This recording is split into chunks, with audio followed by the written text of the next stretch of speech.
अजीब बात है कि कोई 3 दिन पहले, हाँ, मेरा ख़्याल है 3 दिन पहले सोशल मीडिया पे सबिया ख़ानम जो पाकिस्तान की जो पायनियर सुपरस्टार थीं, हीरोइन थीं, उनकी जब वफ़ात की खबर आई, तो किसी ने तारिक अज़ीज़ का एक शेर उनकी वफ़ात की इत्तला के साथ चस्पा कर दिया फ़ेसबुक पे। वो शेर मैंने नोट कर लिया। जज़ा सज़ा दे वहम ने कुछ भी करन ना दिता। जज़ा सज़ा दे वहम ने कुछ भी करन ना दिता। जिंदा रहन दे सहम ने चज नाल मरन ना दिता।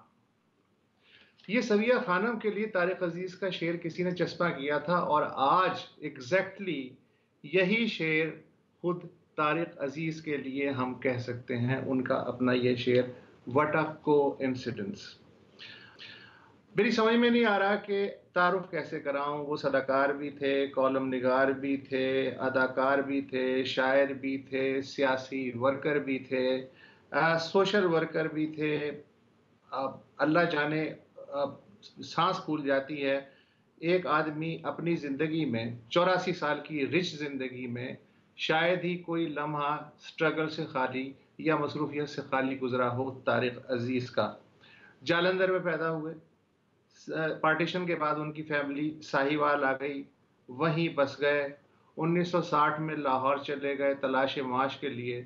150 रुपये माहवार पे रेडियो पाकिस्तान में कंपेयरिंग की मुलाजमत मिल गई। फिर सन 64 में जब टीवी का गौगा बुलंद हुआ तो वहाँ से इस्तीफ़ा दे के टीवी में आ गए और पहले न्यूज़ कास्टर, अभी आपने मुमताज़ में उनकी आवाज़ भी सुनी होगी, पहले न्यूज़ कास्टर और पहले कंपेयरर, पहले ख़तों के जवाब देने वाले ये तारिक अजीज़ थे। 69 में आपने पीटीवी से इस्तीफ़ा दे दिया, लाउबाली किस्म के आदमी थे, जुल्फ़कार अली भुट्टो की पीपल्स पार्टी में शामिल हो गए। वहाँ इतने सरगर्म हुए कि सफ़े अव्वल के जो लीडरान थे स्टेज पे नज़र आने लगे। इसी दौरान वो मार्शल लॉ रेगुलेशंस के लिए तहत गिरफ्तार हुए और कुछ अरसे जेल में रहे। फिर पीपल्स पार्टी की जब हुकूमत आई तो 1974 में आगा नासिर के जहन में एक आइडिया आया कि नीलाम घर की तर्ज पे कोई एक चीज़ शुरू की जाए जिसमें कि जो कमर्शियल सेक्टर है उसको और जो सरकारी सेक्टर है उसकी मदद से कोई ऐसा प्रोग्राम तरतीब दिया जाए जो आम आदमी के लिए भी अट्रैक्टिव हो। तो नीलाम घर वजूद में आया और उसके लिए निगाह इंतखाब तारिक अजीज़ पे पड़ी, जो कि सन 67 से फिल्मी दुनिया में भी अपने कदम जमा चुके थे। इंसानियत, सालगिरह, कसम उस वक्त की, कटारी, हार गया इंसान, ये उनकी चंद मशहूर फिल्में थी। बातें बहुत हैं। मेरे दो साथी जो हैं वो भी उतावले हो रहे हैं। एक हमारे बहुत अजीज दोस्त हैं, शायद खुद भी कंपेयरर हैं, जानी मानी शख्सियत फरासत रिजवी, वो भी हमारे साथ हैं। फरासत, जितना मैं बोल सकता था बोल लिया, अब आगे माइक्रोफोन आपके हवाले। आप बताएं, आपका तारिक अजीज से एक खास मुद्दत तक एक लंबा ताल्लुक रहा है, आप क्या कहते हैं? बहुत शुक्रिया उसदुल्ला खान साहब। बात यह है कि आज का दिन बहुत अलमनाक दिन है कि आप ये समझ लीजिए कि आज के दिन जो है हमारे नशरियाती कल्चर के पूरे अहद का खात्मा हो गया और हमारी जो एक क्लासिकल ब्रॉडकास्टिंग की रिवायत थी जो जुल्फ़िकार अली भुट्टो से शुरू हुई थी, माफ़ कीजिएगा मैंने गलत कह दिया, जो ज़ेड बुखारी साहब से शुरू हुई थी, इल्म दानिश की वो रिवायत जो है उसकी मौत हो गई। और ये एक बहुत बड़ी कल्चर और एक सकाफत की मौत है, क्योंकि तारिक अजीज़ सिर्फ एक शख्स नहीं थे बल्कि वो हमारी सकाफत की, हमारे आर्ट की, हमारे अदब की और हमारी अदबी ज़िंदगी की एक तारीख थे। यानी वो एक पूरी तारीख थे। लाहौर में जितने बड़े अदीब शायर थे सब उनके दोस्तों में शामिल थे। और उसके बाद फिर वो कराची में, यहाँ आपके इल्म में है कि यहाँ आदम आर्केड में जब वो रहते थे तो आपकी भी उनसे मुलाकातें रहती थी, हमारी भी उनसे मुलाकातें रहती थीं। और वो एक बहुत पढ़े लिखे आदमी थे और जिस तरह भी आपने बयान किया कि वो बहुत हमाजहत शख्स थे, यानी पंजाबी ज़बान के एक बेहतरीन शायर भी थे, कॉलम निगार भी थे, दानिश्वर भी थे। और वो आपको पता है कि बहुत अच्छा मरसिया पढ़ते थे और बाकायदा बहुत मुनफरिद अंदाज में और बहुत खूबसूरत अदायगी के साथ और बेहतरीन तलफ़्फ़ुज़ के साथ, यानी मरसिया पढ़ना जो है पूरा आर्ट है। जो अनीस और दबीर के मरसिए हैं, जो कदीम मरसिए हैं, उनको पढ़ना हर आदमी के बस की बात नहीं है।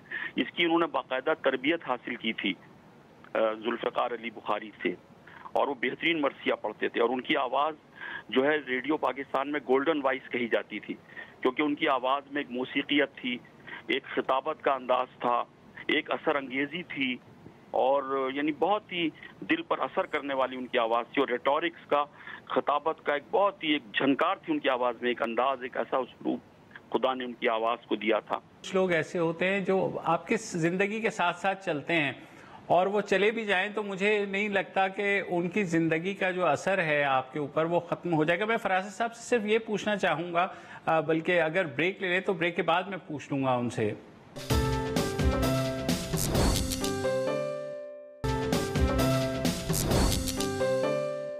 Welcome back. हम बात कर रहे हैं तारिक अजीज़ साहब की जो आज गुजर गए।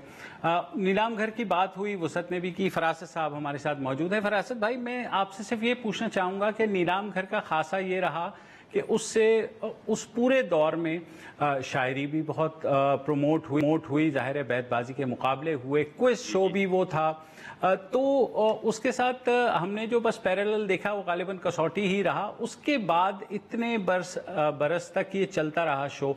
उसके बाद हमने देखा कि ना हमारे टीवी पे कोई क्विज शो रहा, ना कोई शेर व शायरी के इस तरह बैतबाजी के कोई कंपटीशंस रहे, सब कुछ ख़त्म हो गया। क्या इसकी वजह ये थी कि नीलाम घर की छाप इतनी गहरी हो गई कि अगर उसके बाद हम कुछ ऐसा नहीं कर पाए?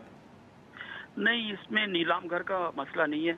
ये तो पूरे माशरे में एक डिक्लाइन आया, माशरे में एक जवाल आया फ़नून लतीफ़ा के सिलसिले में, रियल आर्ट के सिलसिले में। लोग किताब से दूर हो गए, और जो नई नस्ल है उसकी पिछली नस्ल ने तरबियत नहीं की। आप देखें, तारिक अजीज़ ने अपना कोई जानशीन पैदा नहीं किया, यानी उन्होंने किसी को सिखाया नहीं। वो इतने बड़े आदमी थे कि कोई सक्सेसर उनका होना चाहिए था, उनका कोई मुतबादिल होना चाहिए था। लेकिन आज पूरे हिंदो पाक में, पूरे बर्रे सगीर में कोई दूसरा तारिक अजीज़ मौजूद नहीं है, क्योंकि उन्होंने अपना कोई जानशीन पैदा नहीं किया, कोई सक्सेसर पैदा नहीं किया। शायद उसका सबब यह है कि नई नस्ल को कुछ सीखने से दिलचस्पी नहीं है। हमारे यहाँ एक कैपिटलिज्म और एक पैसे की मोहब्बत, हवसे ज़र जो है वो चीज़ों को खा गई, आर्ट को, फ़न को, बड़ी अखलाकी कदरों को खा गई। तो वो सोसाइटी की तब्दीली है जिसका उनको भी बहुत दुख था। आपको पता है एक बार उन्होंने मुझसे क्या कहा? उन्होंने कहा कि जब हमने PTV की नशरियात का आगाज़ किया, वो बड़ा जो है एक सनसनीखेज लम्हा था मेरे लिए। मैंने बड़े कंपोज्ड होके, कुछ देर पहले अयूब खान जो है वो बाकायदा नशरियात का आगाज़ कर चुके थे और जो है मुझे अनाउंसमेंट करना था। तो उन्होंने कहा मुझे सबसे ज़्यादा खुशी आज तक इस बात की है कि PTV ने जो पहला प्रोग्राम पेश किया वो बच्चों का प्रोग्राम था। यानी उस वक्त सोसाइटी के जहन में ये था कि हमें कम उम्र लोगों की, नई नस्ल की इब्तिदाई सूरत को जो है वो एड्रेस करना है, उनको सिखाना है, उनको नॉलेज देनी है, उनको बसीरत देनी है, उनको वो चीज़ें फराहम करनी है जिसकी बुनियाद पर वो एक बड़ी शख्सियत बन सकें और सोसाइटी को कोई मुस्बत चीज़ दे सकें। उन्हें इस बात की बहुत खुशी थी कि उसका आगाज़ बच्चों के प्रोग्राम से हुआ। फरासत रिजवी साहब, ये जो है 40 के करीब टीवी चैनल है इस वक्त, और एक टीवी चैनल ऐसा नहीं है जिसपे बच्चों के लिए कोई प्रोग्राम हो सके। अच्छा, जहां तक आपने बात की कि वो उन्होंने कोई जानशीन नहीं छोड़ा, ऐसे लोग जानशीन थोड़ी छोड़ते हैं। खुद जो है तारिक अजीज, वो किसके जानशीन थे? वो तो किसी के नहीं थे। एक आदमी जो साहिवाल से लाहौर आके 17 रुपए के किराए की खोली में रहता है, अपनी दुनिया आप पैदा करता है और फिर तारिक अजीज बन जाता है, जिसका आज हम जिक्र कर रहे हैं। तो ऐसे लोग तो खुद ब खुद पैदा होते हैं, ना ये किसी के जानशीन होते हैं, ना कोई जानशीन छोड़ सकते हैं। नहीं, इसी बात को फरासत साहब, अगर मैं थोड़ा सा आगे इजाजत दें तो मैं आपकी बात काटता हूँ, पता करता हूँ, मुझे इस गुस्ताखी पे माफ फरमाइएगा। ऐसा नहीं है। पहले जो सोसाइटी थी उस माशरे में हर आदमी का एक खानदानी शजरा नसब के अलावा उसका इल्मी अदबी भी एक शजरा नसब होता था, उसका सकाफती और फन्नी शजरा नसब भी होता था। तारिक अजीज मजीद अमजद के जानशीन थे, तारिक अजीज ज़ेड बुखारी के जानशीन थे। तारिक अजीज जो हैं वो उन्होंने अपने उस्तादों से सीखा और उनकी लाज रखी, उन कदरों को बाकी रखा और सारी जिंदगी वो उस पर कायम रहे। ऐसा नहीं है। अब तो सूरत हाल ये है कि आप देखिए, आप जितने बड़े लोग माजी में चले जाइए, आप बहुत से लोगों से, वसत तो खैर उन महफिलों को देख चुके हैं, उन लोगों से मिल चुके हैं। उन्होंने जो है एक कमर जमील ने एक नस्ल क्रिएट की, सलीम अहमद ने एक नस्ल क्रिएट की, मोहम्मद हसन अस्करी ने अपने बेहतरीन लोग जो है वो क्रिएट किए, करार हुसैन ने बेहतरीन लोग क्रिएट किए। मसला ये है कि सोसाइटी में अब हर चीज जो है वो यूटिलिटेरियन नुक्ता नजर से देखी जाती है, उसकी वजह से भी लोग कुछ फराज साहब, सॉरी फराज साहब, जब नीलाम घर शुरू हुआ था 1975 में, तो तब भी यूनिक आइडिया लेकर के आए थे ना कि पब्लिक प्राइवेट पार्टनरशिप हो, कमर्शियली सक्सेसफुल वेंचर था नीलाम घर, ऐसा नहीं था। उसको बहुत बड़ी बड़ी कंपनीज जो हैं स्पॉन्सर कर रही थी। इसका मतलब है कि रूम अभी भी मौजूद है, मगर जो आपने बात की उस वक्त था, मतलब 83 में जो है 84 में उसका डिक्लाइन जो है, उसका दायरा तकरीबन मुकम्मल हो गया था। 70s का, अब 74 से ये आइडिया जो है, इसमें आपको पता है तारिक अजीज ने भी बहुत हिस्सा लिया इस आइडिया में, इसको जो है डेवलप करने में उन्होंने बहुत हिस्सा लिया। बहुत सी बातें मैं ताजदार आदिल से, चूंकि उनके बहुत करीबी मरासिम थे, 11 साल तक ताजदार आदिल इसके प्रोड्यूसर थे, तो मैं उनके कमरे में बेशतर उनसे मुलाकातें करता था ताजदार की मौजूदगी में। ताजदार भी उनसे गुफ्तगू करते थे।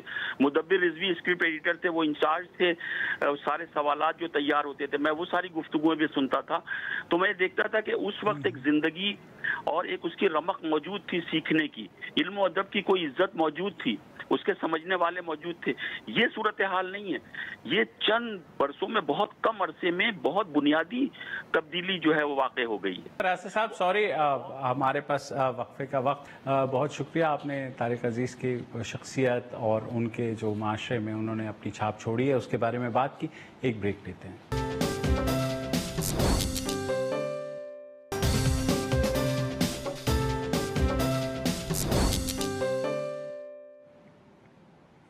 Welcome back. और अब बात करते हैं लद्दाख की, जहां 15 और 16 जून की दरमियानी शब चीन और भारत के सिक्योरिटी फोर्सेस के दरमियान झड़प हुई, जिसमें अब तक की इत्तलात के मुताबिक 20 भारतीय फौजी, जिनमें एक कर्नल भी शामिल हैं, वो जाँ बाक हुए। और उसके साथ ही भारत ने ये इल्ज़ाम लगाया था कि चीन के भी उन्होंने काफ़ी जो है फौजी मार दिए हैं, जिसकी चीन ने तरदीद कर दी है।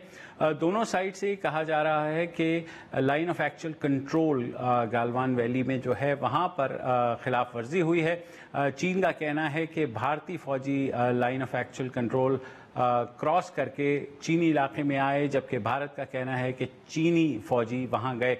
बहुत प्रेशर पड़ रहा था भारतीय हुकूमत के ऊपर, ख़ुसूसन भारतीय वज़ीर आज़म नरेंद्र मोदी के ऊपर, कि वो कुछ ना कुछ कहें। तो उनकी आज एक जो चीफ मिनिस्टर्स के साथ कोरोना के ऊपर जो है वीडियो कॉन्फ्रेंसिंग शेड्यूल थी, तो उसके आगाज़ में ही उन्होंने कहा कि भारत जो है वो अमन चाहता है, मगर अगर उनको प्रोवोक किया गया तो वो बी फिटिंग रिप्लाई देंगे। मगर भारत में ही बहुत से लोग ये सवाल उठा रहे हैं कि भारतीय हुकूमत ने अभी तक नहीं बताया कि वहाँ एक्चुअली हुआ क्या था।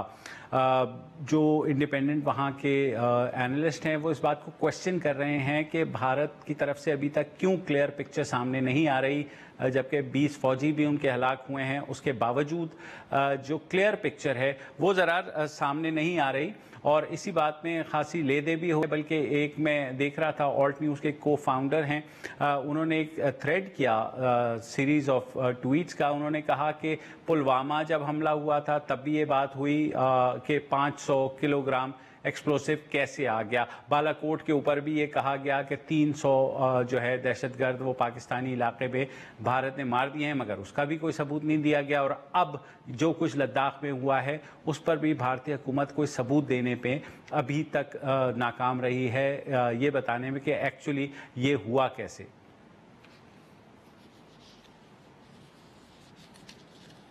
हाँ, तो अब इस सारी सूरत हाल में जो भारतीय सहाफ़ी हैं वो बार बार आवाज़ उठा रहे हैं, साथ ही साथ जो भारतीय अपोजिशन है वो भी यही कह रही है कि ऐसा कैसे हो गया कि इतने फौजी मर गए और भारतीय हुकूमत जो वैसे तो 56 इंच का सीना फुला के मोदी साहब आ जाते हैं और कह देते हैं कि हम नहीं छोड़ेंगे, इस बार क्यों ऐसी खामोशी रही? ज़रार आपके पास खासी चीज़ें मौजूद हैं। जी जी जी, अच्छा देखिए, एक तो सबसे पहले तो मैं देख रहा था राजनाथ सिंह ने जो ट्वीट की है, अच्छा बिल्कुल उन्होंने कहा है कि जी जो हमारे जो यहाँ पर जो लॉस हुआ है वो बहुत अफसोसनाक है और हमारे सिपाहियों ने बहुत बहादुरी के साथ सामना किया। जो सारी जो मैं बातें सुन रहा हूँ, चाहे वो मोदी से आए या वो राजनाथ से आए या किसी से आए, एक चीज उसमें मिसिंग है और वो है चीन का नाम या चीन का जिक्र। और बिल्कुल देखिए, जंग लेकिन यहाँ पाकिस्तान में हम बैठे हुए हैं और जाहिर है हमें ये थोड़ा सा ये बात अजीब लगती है कि वहां पर एक ट्रेन का हादसा होता है, कुछ भी होता है तो सबसे पहला जो हमला पाकिस्तान से ही होता है, उनका वजीर आजम हो, मतलब when in doubt blame Pakistan. अच्छा, अब चीन की ऊपर जाहिर है कि आप बात नहीं कर रहे। अच्छा, क्यों कर रहे हैं? क्योंकि एक तो आपको पता है कि आप मुकाबला नहीं कर सकते, दूसरी बात है कि डोमेस्टिकली जब आप पाकिस्तान को अटैक करते हैं वो एक कोड है मुसलमानों पर अटैक करने का, और ये माल वहां पर बीजेपी की में बहुत बिकता है। एक इसकी वजह ये है। अच्छा, अब हुआ क्या? ये गलवान में एग्जैक्टली हुआ क्या? रिपोर्ट्स धीरे धीरे आ रही हैं। अच्छा, ये बात हमें तस्लीम करनी होगी कि अभी चीन की साइड से हमें कोई कैजुअलिटी फिगर्स नहीं हुई। इसका ये मतलब नहीं है कि वहां पे कोई कैजुअलिटीज नहीं हुई, इसका सिर्फ ये मतलब है कि अगर हुई भी हैं तो वो रिपोर्ट नहीं की गई। अब मैं पढ़ रहा था हिंदुस्तान टाइम्स को, और हिंदुस्तान टाइम्स ने एक top official of the Indian आर्मीज northern command से बात की और जाहिर है कि उसने अपना नाम नहीं दिया। ये सब कुछ समझते हुए मैं आपको बता देता हूं कि वहां पर क्या वर्जन चल रहा है, और ये मुझे थोड़ा बहुत लग रहा है कि इसमें एक्यूरेसी है इस वर्जन में। के 6 जून को इनकी कोर कमांडर लेवल मीटिंग होती है, जिसमें according to the Indian version एक समझौता होता है कि जी चाइनीज फौज पीछे हट जाएगी। तो इन लोगों ने जो गलवान रिवर के साथ जो कैंप्स बनाए हैं उनको छोड़कर पीछे हट जाएंगी। फिर 15 जून को 4 और 5 बजे के बीच, दोपहर शाम की बात हो रही है, commanding officer 16th Bihar regiment colonel Santosh Babu, अच्छा कमांडिंग ऑफिसर है ये अपनी टीम लेकर जाते हैं चाइनीज आर्मी से मिलने के लिए, और ये अपने हथियार अपने साथ नहीं ले जाते। अब जाहिर है कि इनकी मिलिट्री ने ही इनको कहा होगा कि गो अनआर्म्ड। इसके पीछे कोई पॉलिटिकल डिसीजन थी नहीं थी ये मुझे नहीं पता, लेकिन है बड़ी अजीबोगरीब बात। फिर जब वहां गए तो ऑफिशियल ये कह रहे हैं कि वहां पर एक मिनट, ये कोई अजीबोगरीब बात नहीं है, ये प्रोटोकॉल है दोनों मुल्कों के दरमियान के जो पेट्रोलिंग होगी उसमें हथियार लेके ना इंडियंस चलेंगे ना चीनी चलेंगे। ये अजीबोगरीब, ये नॉर्मल बात है वहां। ओके, ये नॉर्मल बात है, ठीक है। फिर क्या होता है कि जब वो जाते हैं वहां पे तो according to the Indian side वहां पर चाइनीज फौज बहुत भारी तादाद में वहां पर मौजूद होती है, अग्रेसिव पोस्चर लेते हैं, वहां पर ये लड़ाई शुरू हो जाती है।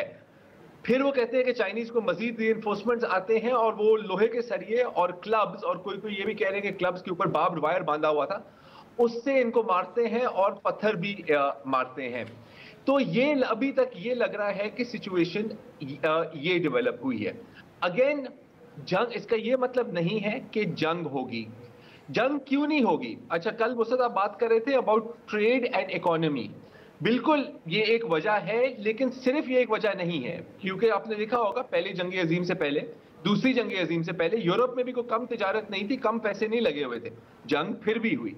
जंग इस सूरत में नहीं, इस सिचुएशन में क्यों मुझे नहीं लग रहा कि नहीं होगी, क्योंकि एक तो भारत चीन के साथ जंग लड़ नहीं सकता और चीन भारत के साथ जंग लड़ना चाहता नहीं है, क्योंकि आखिरकार जो मकासद आपने जंग लड़के हासिल करने थे वो तो अभी भी आपने हासिल किए हुए हैं। अगर ये एक मैप है, अगर इसको हम जरा एक दफा स्क्रीन पर ले आए, अगर आपकी स्क्रीन पर चल रहा है तो आप देख रहे हैं कि ये जो येलो लाइन है ये है गलवान रिवर, और उसके साथ जो DSDO रोड जाता है Indian base and air strip की तरफ। जो पहाड़ियां हैं जो बिल्कुल इस नहर के बराबर में है, वो जो रेड में है, वहां पर चाइनीज पोजीशंस हैं। तो इन्होंने अपने आप को ऐसी स्ट्रेटेजिक पोजीशन में ले आए हैं कि in case of any kind of operation ये उस पूरे रोड को बंद कर सकते हैं।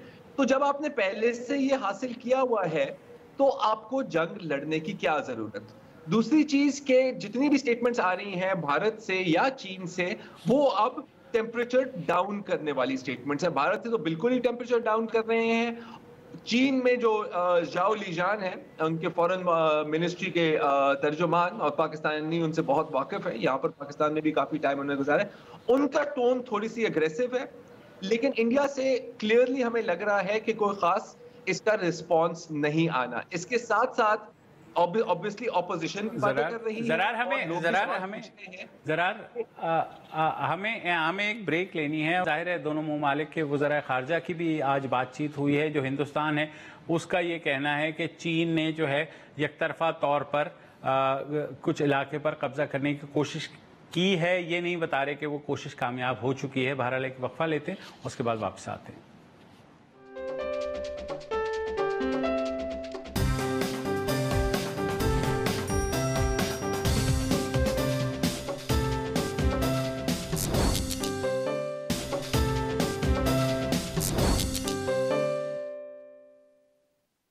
Welcome back. अच्छा, अब क्योंकि मोदी सरकार को अपने घर में भी मसले हैं, डिमोनेटाइजेशन और ये जो लॉकडाउन किया है उसके असरात अभी तक चल रहे हैं, तो सोने पे सुहागा ये जो अभी लद्दाख में हुआ है ये एक और एम्बैरेसमेंट मुंह पर आ गई है। तो क्या किया जाए? जाहिर है आपने लोगों को, अवाम को किसी ना किसी ट्रक की बत्ती के पीछे तो लगाना है ताकि उनका भी थोड़ा सा गुस्सा निकले। तो हम देख रहे हैं कि कुछ इंडिविजुअल्स और कुछ ऑर्गेनाइजेशंस भारत में एक मुहिम शुरू की है। एक बार फिर माजी में 2-3 दफा ये पहले भी देखी है कि जितने भी चीन के जो प्रोडक्ट हैं जो चीन एक्सपोर्ट करता है उनका बॉयकॉट किया जाए। अच्छा, अब जाहिर है कि अगर ऐसा हो रहा है तो भारतीय मीडिया भी पीछे नहीं रह सकती। और जब मैं भारतीय मीडिया की बात कर रहा हूं तो जाहिर है कि मैं सिर्फ एक ही शख्स की बात कर सकता हूं, और वो है अर्नब गोस्वामी साहब, जो मतलब जाहिर है आपको पता है कि उनकी आंखों में अभी खून उतरा हुआ है और उनसे सब बर्दाश्त नहीं किया जा रहा कि मैं खुद जाके बीजिंग फतह कर लूं। लेकिन जाहिर है ये वो कर नहीं सकते स्टूडियो से, तो वहां पर ये पूरा चल रहा है चाइना गेट आउट, और एक मतलब हर कतरे खून का हम बदला लेंगे, 1 इंच जमीन हम अपनी नहीं देंगे। लेकिन ये जो इनके जो शो के जो क्लिप, जो स्क्रीनशॉट्स चल रही हैं आपके सामने, जरा गौर से देखिए कि इस शो के स्पॉन्सर कौन है। और अगर हम देखें तो इन शो के स्पॉन्सर है वीवो, जो एक चाइनीज कंपनी है, फिर हायर, जो भी यहाँ पर चाइनीज मैन्युफैक्चर ही कर रहे हैं, और MI10 5G की कंपनी जो भी चाइनीज है। तो देखो, सबसे पहले तो बॉस अर्नब भाई आप अपना बॉयकॉट करें यार। ये चीनी देखें, रिपब्लिक टीवी के स्टूडियो को भी इन्फिल्ट्रेट कर दिया है हमारे चीनी भाइयों ने, इतनी दूर की सोच है। अच्छा, अब चलें on a more serious note, क्योंकि ये तो कंफर्म है कि भारतीय फौज की तकरीबन 20 कैजुअलिटीज हुई हैं, एग्जैक्ट इससे आगे हमें नहीं पता। तो अब जाहिर है कि ऐसे तो नहीं बैठ सकते, कहीं ना कहीं से एक और नंबर भी निकालना है। तो एक जादू का नंबर घूम रहा है ANI और मुख्तलिफ इंडियन आउटलेट्स पर, 43 का। कहां से आया, कैसे हुआ, ये किसी को नहीं पता। बिल्कुल जैसे कि बालाकोट में इनका क्लेम था कि 300 लोग मार दिए, एक F-16 डाल दिए, बस भाई ने बोल दिया तो आपको मानना ही पड़ेगा। तो यहां पर भी ऐसे लगा है कि 20 को ज़र्ब दिया है 2 से, और फिर थोड़ा सा उसको मतलब बिलीवेबल बनाने के लिए ना 3 ऐड कर दिया है। बहरहाल, लेकिन सबसे जो एक्सक्लूसिव और ब्रेकिंग खबर है वो जाहिर है किसके पास है, हमारे टाइम्स नाउ वाले भाइयों के पास। और टाइम्स नाउ एक बड़ा मशहूर इंडियन चैनल है, जिनकी एक एंकर थी नविका कुमार, आपको याद होगा कल ही उनका क्लिप चलाया था। वो पीपल्स लिबरेशन आर्मी को पाकिस्तान लिबरेशन आर्मी कह रही थी, तो आप सोच सकते हैं कि कितनी पहुंची हुई सहाफी है वो। तो आज उनका शो हो रहा था एक और एंकर के साथ, और बीच शो वो वेट करती है। उन्होंने कहा कि viewers please wait, we are getting some information right now, कि 30 चाइनीज फौजी कम से कम वहां पर हलाक हुए हैं, जान बहक हुए हैं, और पूरे 30 के 30 के नाम भी पढ़ के दिए, और कहा कि ये चाइनीज मीडिया आउटलेट है ग्लोबल टाइम्स, ये वहां की खबर है। मसला सिर्फ ये है कि ये उनकी खबर नहीं थी, ये एक फेक व्हाट्सएप फॉरवर्ड था जो फेसबुक पे भी चल रहा था, जो ट्विटर पे भी चल रहा है, जो तमाम सोशल मीडिया पे चल रहा है।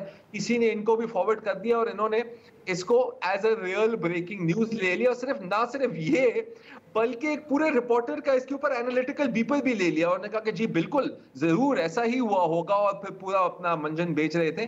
तो ये है हाल मुबश्शिर। अच्छा, जरा ऑल्ट न्यूज़ को हम सब जानते हैं, जो कि फैक्ट चेकर है इंडिया में, उसके को फाउंडर हैं प्रतीक सिन्हा। उन्होंने एक ट्विटर थ्रेड किया बड़ा मजे का।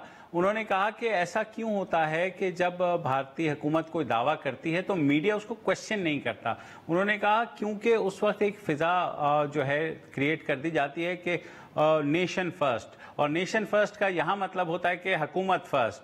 तो हुकूमत जो है जब आ जाती है तो मीडिया बिल्कुल सवाल नहीं करता, और जो सवाल करता है फिर उसको कहते हैं आप तो देशद्रोही हैं।